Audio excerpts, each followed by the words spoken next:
gazetari Shkullaku pati përmendur një nga këto, e tha me humor, në fakt, që shiko, këto mund t'i quajnë Berishës konflikt interesi, faktin që ka miratuar në vitet 90 një ligj me anë të cilit të gjithë u bën pronar të apartamentet të kohës komunizmit.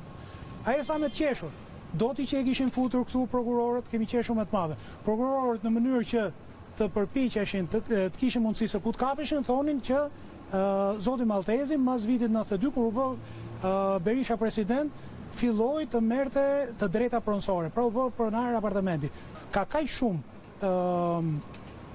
element të paqen, element të rrem, kanë mbritur prokurorët që mashtrojnë dhe kanë gënjyer deri në VKM. Kur nuk e kisha imagjinuar që një prokuror do gënjente.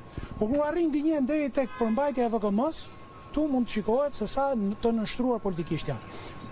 Ka mbajtur vetëm pjesën e parë, pjesën kryesore, nuk ka mbritur ende avokatja tek kërkesa.